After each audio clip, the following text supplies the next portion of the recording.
abo ewo UTV so kase boy yensa kana yede ebremu yede free ship house Abekan Junction Accra enyumako bi adaro ma omo so yasene e ma bre bia de kase bo ebremu this way chocolate drink the ohia yensu share ya was special ice mineral water ya was special drinks ya was best point savings and loans ya was best assurance and the best pension a womo ene nyumako a wo so asene e ma yede kase bo ebremu ebre bia na de edi mu akotene bi ene se ensemo a ekoso afimu ewo adra ema yebo ho committee no womo e de wonsam ene nneoma bi a yetu ho anamon a ebetimi aboa no wode ababegu apono so na ene yebebo so na afi yahwe emu ensem se de esi etie sanso ena yeko Jubilee House a Ghana mampanyi wafiti ase ama yeka asoafo no a wo ye omu hwehwemu assessment ehunu se de wo madwuma ye no esitie sanso ena ehwa bio se yeka Ghana mampanyi ababeto dwa se wono anam so ama Ghana ye hwiri sika papa minority kire se enka ne mampanyi mahama ni nnwuma a wo ye nyina no Ghana mampanyi na nado danko Akosua ne naban wo mo ato na jejemu sanso na yekọ oti regional kejebi ekuyefo wo ho no wo mani abri yie pa wo mo kire se enioma betimi aboa wo mo ama wo mfudie natimi akoso no wo mo ni eti wo mani abre sanso na yekọ adanse akrofom wo apoye mantemu a adehye wo ho no so kasa wo mo so eye akuafo a wo mo kire se enkrofo otu anwea wo ho ama wo mo kua na wo mo ye no so esei eti wo mani abre pa ensempi ka ho na mede bremo ewo kasebo emu midin ede Akosua Sarpong afei yekọ kasebo no mu a na yekọ Jubilee House prekope yera Eugene high hende ensembi atodwa a wo chese mampanyi afiti ase a asoafo no wo hwehwehwe omumu onunu wo mo ahwe adwuma wo mo eye ne se ekosen ana ekosen makomako be se dunan na sabre wogusu a wo ye ekire no wo mo maka no obeye e de aka ho ni nyina mu no ofiri America man baaye no na otu saa anamon. The president has begun a series of consultative meetings with his ministers. It's a three-pronged agenda. The first is to assess their work program for the remainder of the year. Secondly, to discuss their budgetary requirements and their work program ahead of the reading of the budget for 2022. And also thirdly, to ensure that they continue to be in tune with his agenda for the second term of office. He has met 14 ministers today. Indeed, he's still meeting. The meetings are continuing. And so far, he's met the ministers for trade and industry. He's met energy, employment and labor relations, fisheries and aquaculture, public enterprises, youth and sports, local government, decentralization and rural development, chieftaincy and religious affairs, and parliamentary affairs. In the course of the day, he's expected to meet the ministers for information, the attorney general, gender, children and social protection, lands and natural resources, and these meetings would be concluded tomorrow.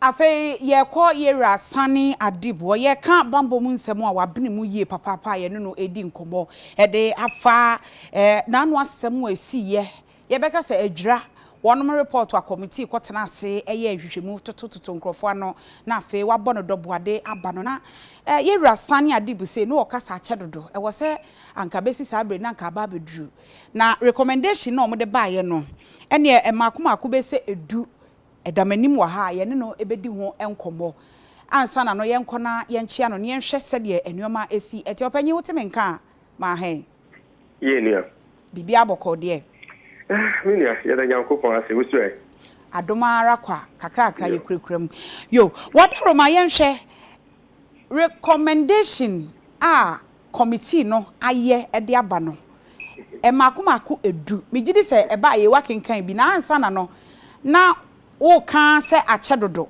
se wakoma atoyem ai atomiyem currently me work program be and Professor Chidanso ono no kasanumpo. Okay.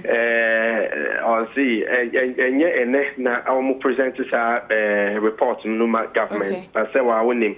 A lot of consideration goes into bringing out reports. You know, me sure say before a name for all to see or more engagements be maybe perhaps or more engage families no or more engage communities no through or more any pastors imams for so at least report no appear begin subject to all sorts of misinterpretation so a lot goes into releasing reports to say we so any surprise say afina but that notwithstanding, I think a good decision because the government almost reserve the right to keep it to themselves and perhaps find a way of implementing it. But for the fact that why you know transparent media good, so at least then you know you better see what really happened and you better we are forge ahead as a people.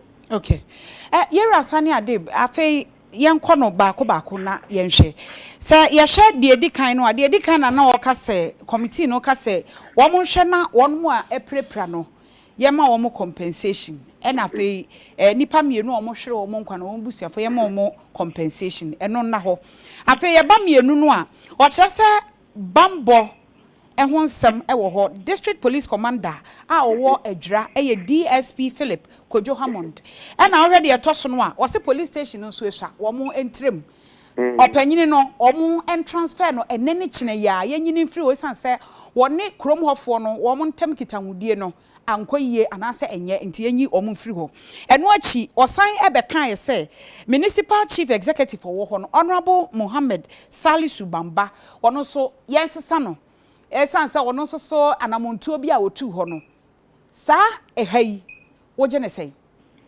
a very very good call because minia depia ye kasa se o share the 9 pillar principles of modern day policing enuna a benchmark for best international practices so far as Bambosem is concerned enuno it was propounded by Papa Biafrenu Sir Robert Peel onu now founded Metropolitan Police and today uko omayina sa principles no na omo use to effectively police and when you know hinged on Adiba could be your ability to engender the trust and respect of the people because a police ejuma complicated so I can say a police phone to me but if you don't have the cooperation of the people it's impossible completely for you to effectively execute a mandate and considering adia esusu war ejurano I think there's a lot of this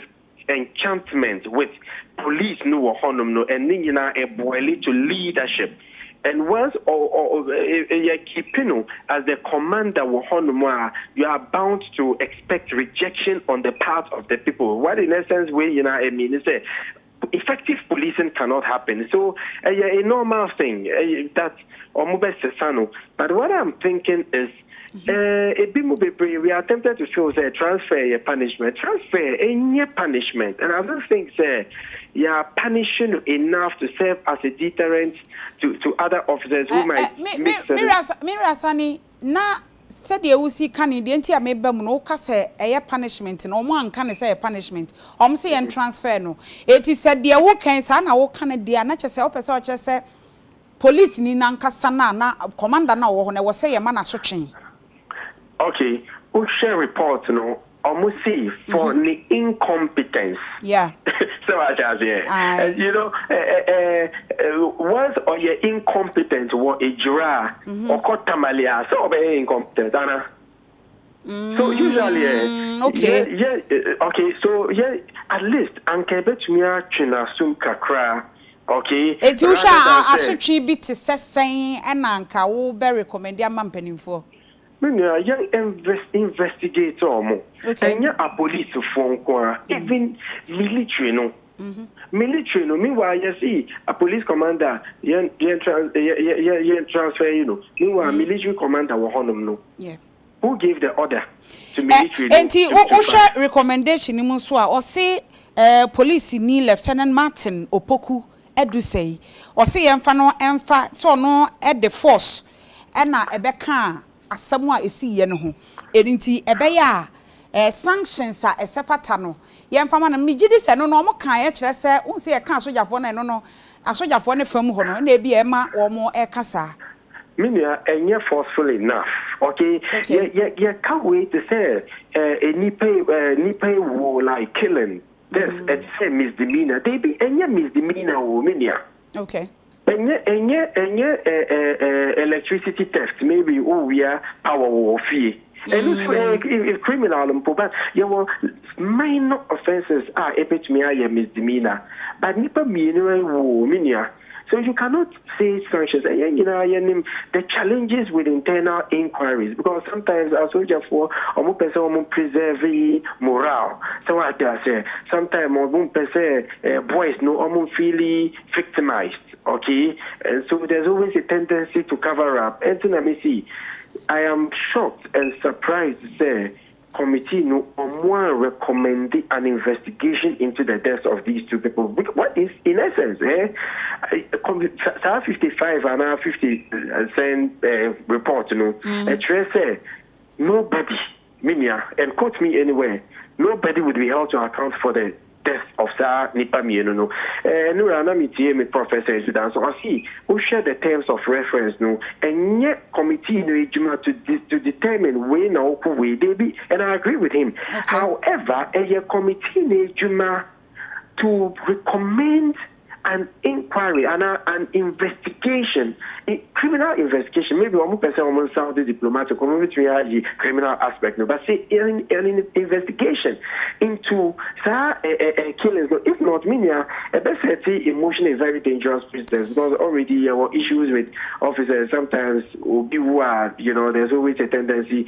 to cover up, and Sano it doesn't, send the right signals to especially officers, because some kind of invisibility, and that issue where it cut across all the like citizens, appearances, because if you see na it will protesters no be na omukite to obviously they be na a soldier for so you person your name a soldier and a police and a protesters so they are fished out and punished.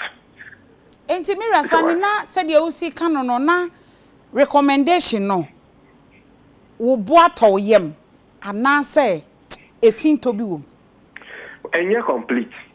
And you're complete because they are ignoring Nioma Miunubi shock me because Abrofo almost see elephants in the room yet we are Husa elephants, and no Adibaku, yeah. The seeming absence of a recommendation to investigate. Okay. Death, Exactly. Because uko ejura, upesa, me sure say correspondence with honum. Udia omumbisa inhabitants no. Upiasi justice. So musika say without justice no dear still. Peace. It is anona ye hwehwe de o tutuo no ana se de o ma kwan o hye se ye tutuo. So because a bimusi protesters no be na omo. Your call has been put on hold.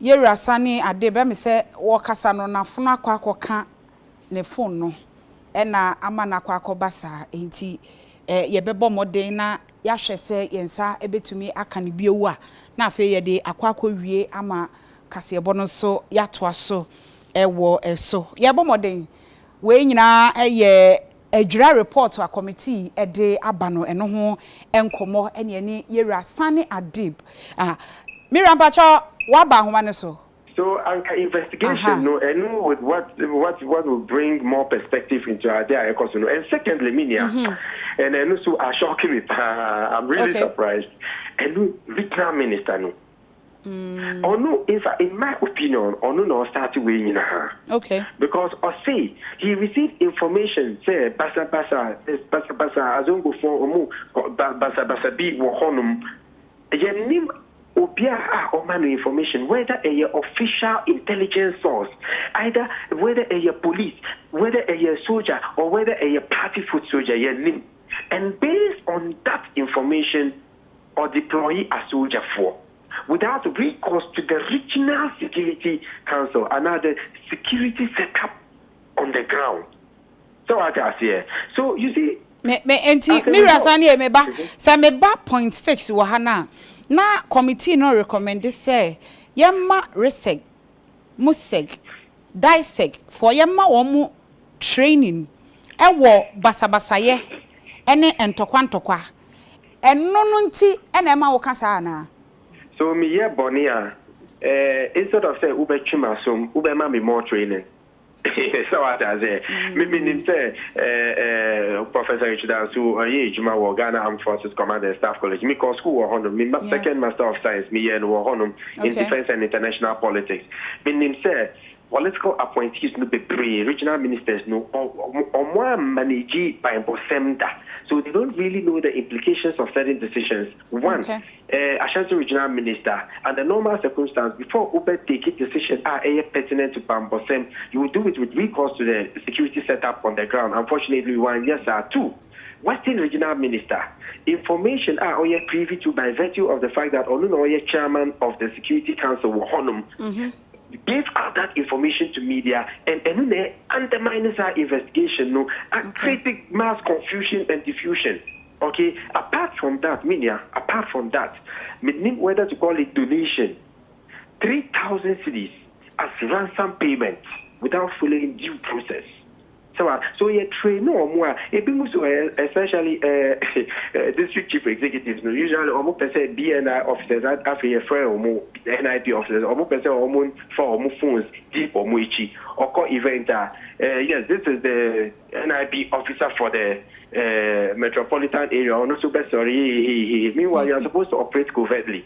Okay, so you train no more. They would get to understand that this centralized structure of your Bambosem and then the opposite to me, so far as the political will is concerned. Okay, Mirasani inti say na wo kan enioma mienu a amamu a ama wani anya na say ama recommendation no ana report na anya complete ene enhwehwemu a ya anye ewo enipa mienu no enipa a wo ma mienu na omu ye no eno achi regional minister nso baby a onya ne source say no ono na so twen ene ebetimi di ama no oye regional minister wono na ye kan bambo dwuna tukuo ewo eho no a wono e na oda no bia na information no onya ye no na information a wogidi se wo ka kire bambofo se wo mo nko na wo mo nkosia no e na bia obi nim de kokoba ma we ne ba ye no ono sa no e de na ebetimi aye.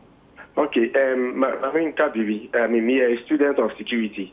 Unim say insecurity are yeah, BB without recourse to proper structure, even say, we are no successful, still on mobile punish.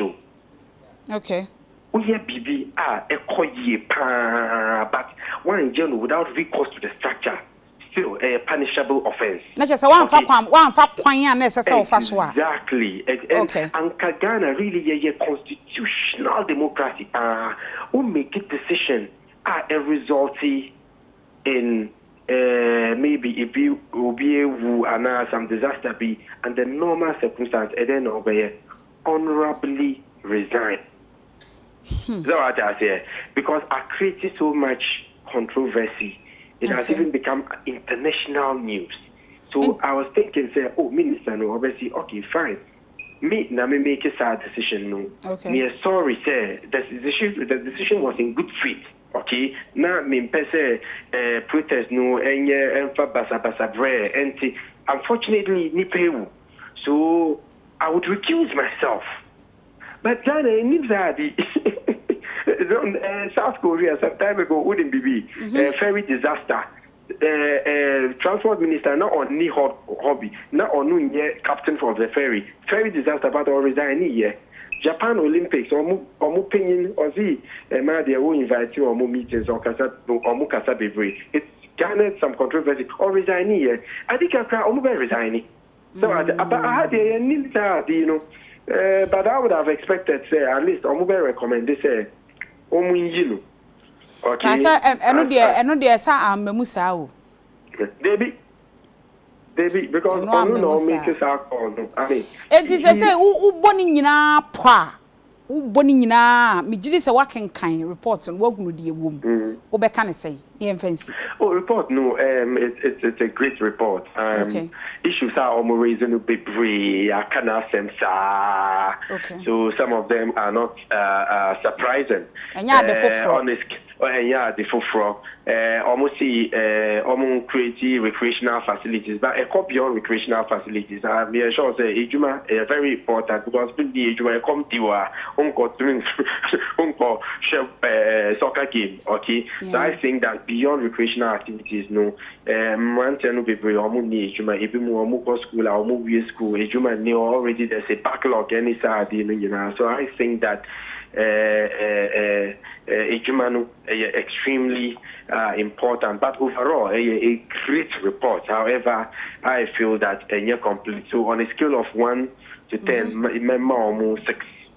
6. To 6 over 10. But say sanke school them are still our pass you. But I mean, a great.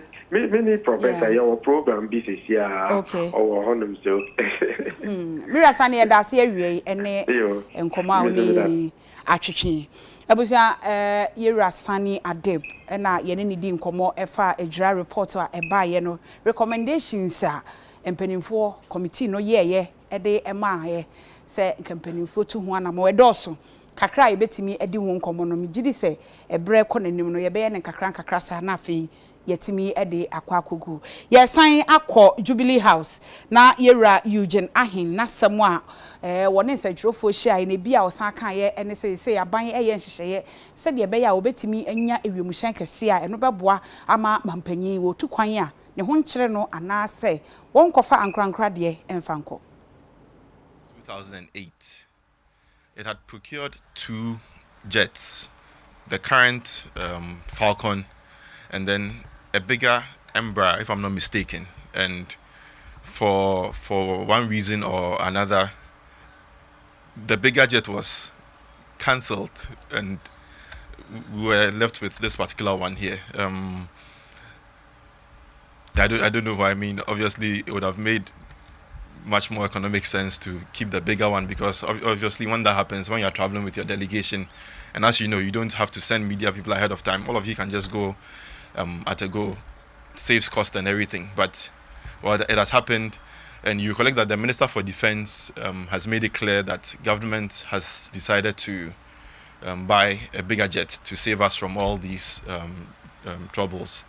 I wouldn't want to go into details. I'm sure when the Minister for Defense has the opportunity to give further information as to what government is doing with respect to that, I'm sure he'll do that. But I know for a fact that, yes, as he has rightly indicated, government is already in the process of acquiring a bigger jet for use.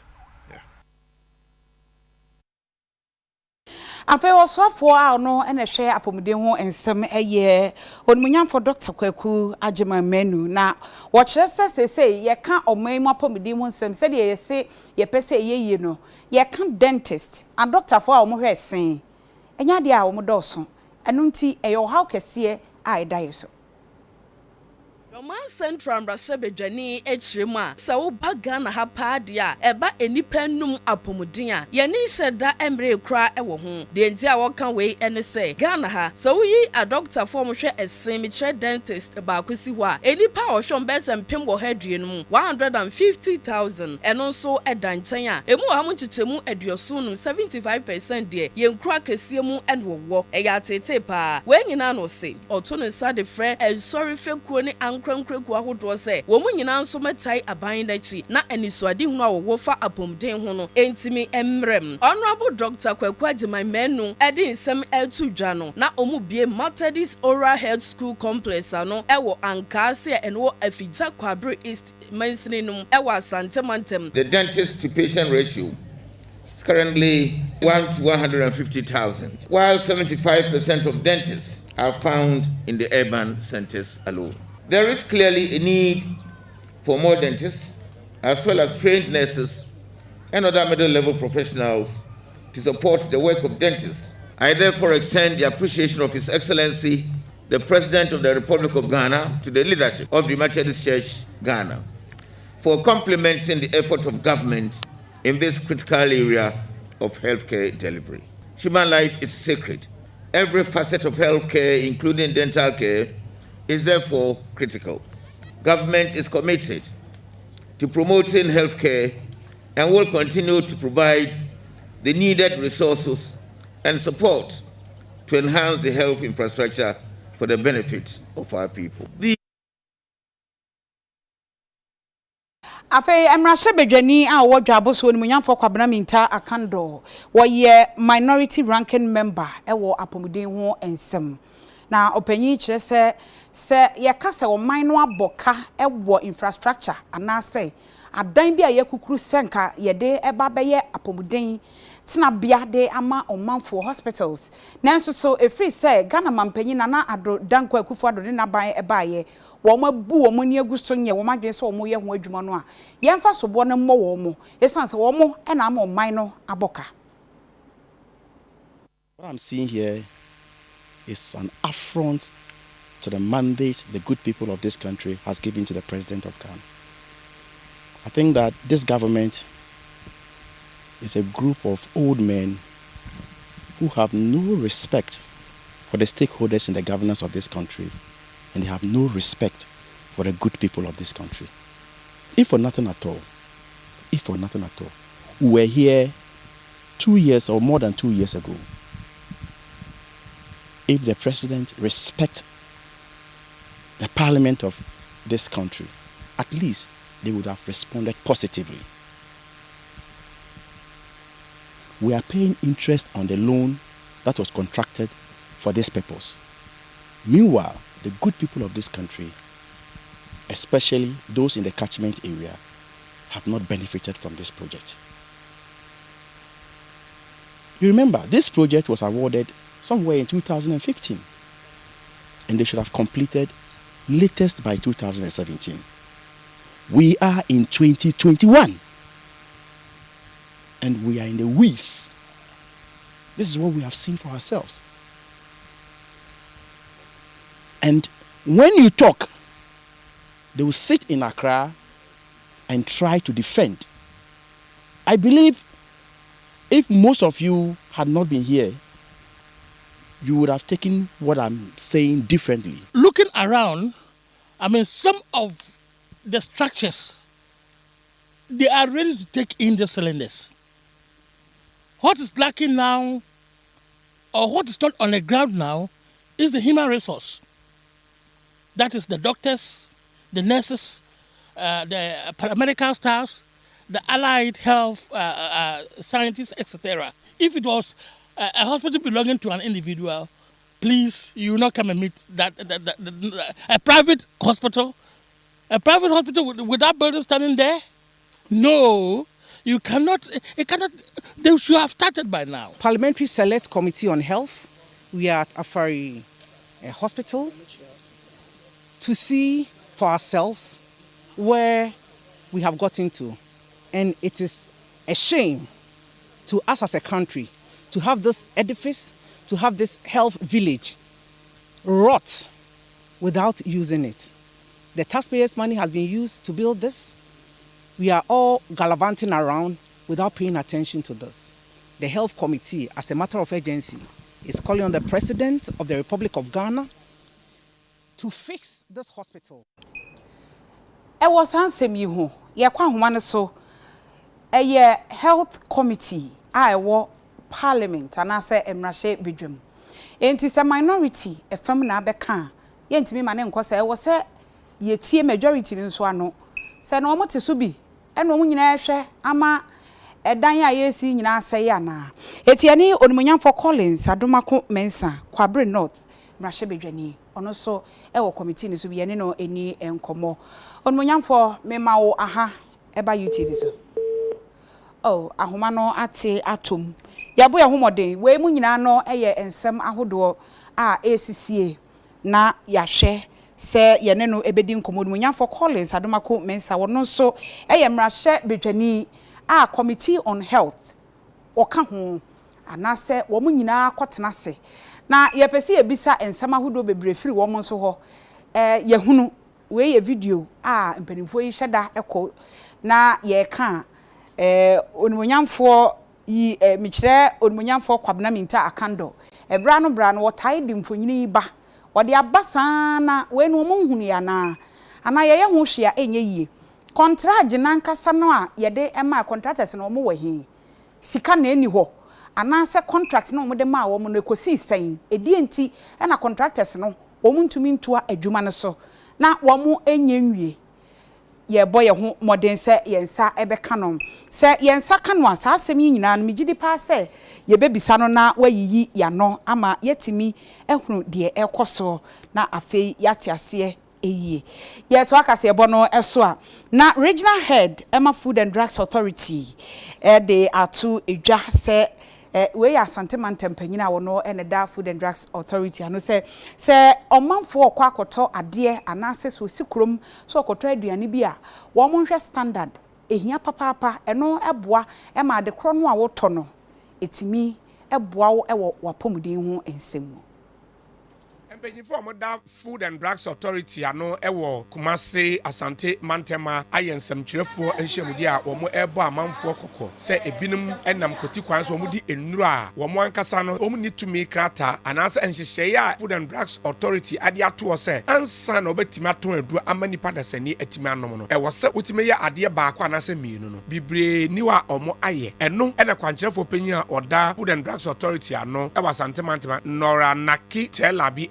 kase amanfo enhwe se asodin amanfo afaso omodi yesa ndure a omu ni tumi krata bia no ena omu tu amanfo fo se ukoto aduro so a ewo se wo so hwe se aduro na ankasa no nipa kro no watimi anya tumi krata ana emra woto na kasa so ena wo kire se omu hwe ni yie pa na emra kwan so no omu so mu a omu ne ebedi no nyonyonyo falsified and substandard medicine aye nkrofo adwuma na adwuma ne se ofeki niama na omo ehun so se o fake ndura se hard drugs esi a wokoton hard drugs a ye chiwa woko jail for many years ba yes esi ano se woko fake ndura na otumi ton a onye sika dodo but se ye chiw kra na as a punishment no enko bebre nti ama wiase afa ne nyina no ama fofili se ho ye better first na me kan se de omo de si malaria duro so omo hu sa afa ho aye no go area omo de ko baby fufuro niamanima a ye de bia etipa ye duro ndra ye de hwe ma wo insonson eduro na ye ta yusu ne dodo ye man mu ha no nti ye nso ye ehia wo se de etimi ye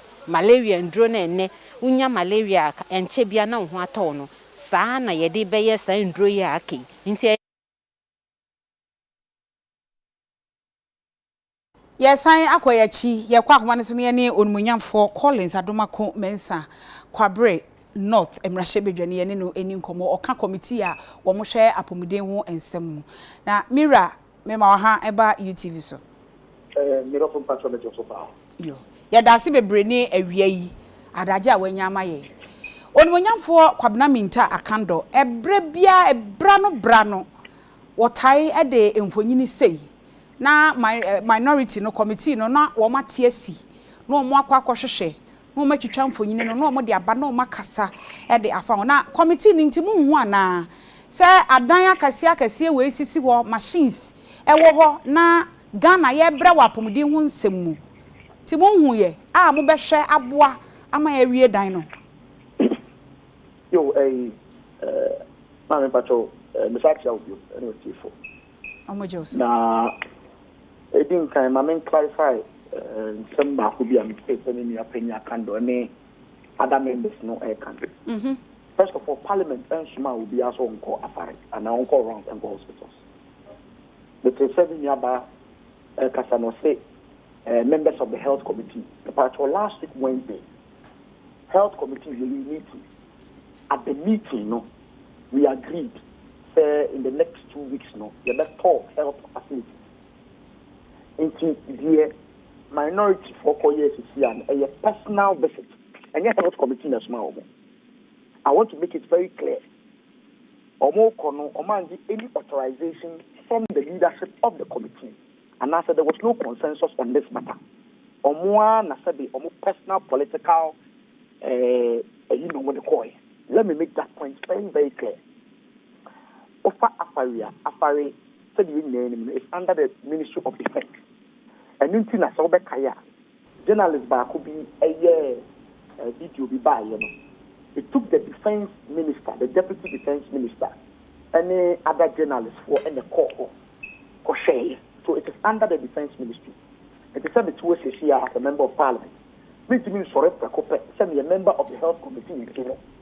Kolebu records now be on farmer and person who the cost for Kolebu. Yeah, and that's on a parliament of humanity. So I want to make that point very clear. Okay. Number two, we will so all use where to be, of course, we're television. I'm trying not to respond to him, in that manner. So, been paying for motoring crime, every video go masum, le can be at so more say, or my abandoned project. Me pacho, na o kasana o fiti asia kasana na o kan say mo government no me kan mo government na esan say wo kan majority wunti na me kan sa say nanado aban no kamia ye say mpanimfo nko a sebio mandate agana for de ahye aban no nsem say wo monye no wo ma failure no ye baako de toso mienu kamia ye say sebio wo munibuo de magana for enu nti enenei project ahodo ni nyina mo ajeja ne saa ema no ekosa enti me pacho ya no ka akanda wo line so anke so obusan omo ba ya president Kofo affordable house omo ja ye ko start sagleme no na sabi omo mu Ghana for ntia nyeza na omo mu Ghana for ntino e na omo abandon president Kofo project no ko start sagleme sabi yen kasasa Afari hospital wo hoyi journalist ni defense minister eko share the ekoso eno ma omo ka se wa bonten no that day me tie the contractors no more almost there is nothing wrong.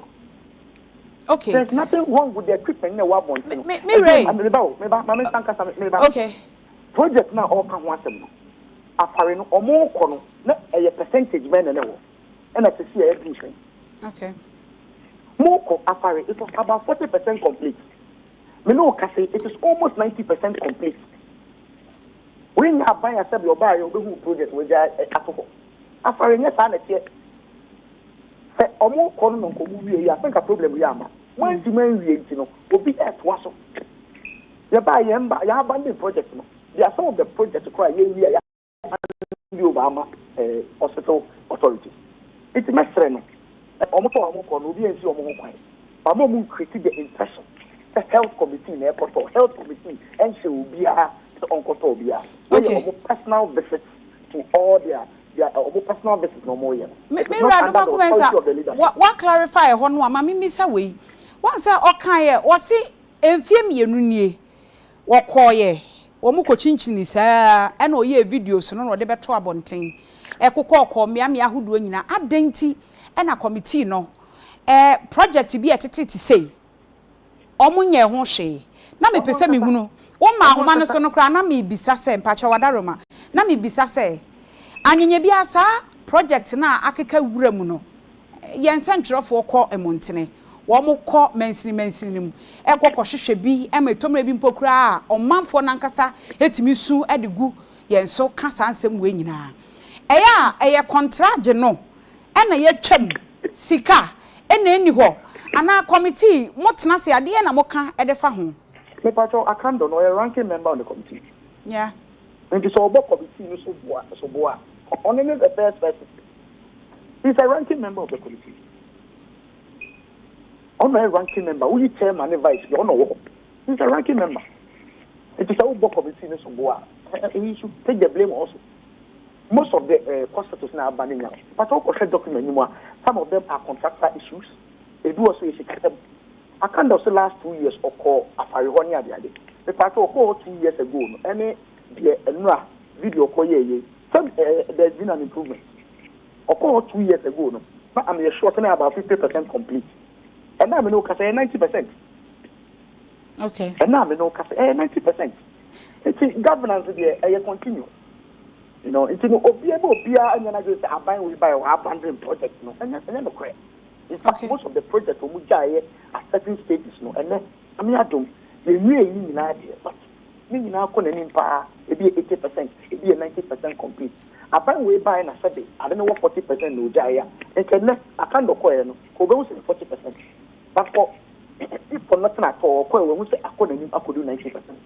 It me frɛ no among kan sem bi say aban ye wo MPP aban panyimfo a sabe ye boku bi egu yasoma yen mensi ye Ghana bosu wo mo kan yenki enti so anya no kwekra enti mira doma komensa na o ka bibi semitini ya wo se na wotwe mienu ntam no mo beko project ahodo no so de moni akwa sa na mete no na say nye sa na wo ka that was the agreement at the committee. Okay ti wo gidi say eno na wetutu mampamirika edi kan wo monimu ana. So why do you do that if not for political area? Why do you do that without the authority of the leadership?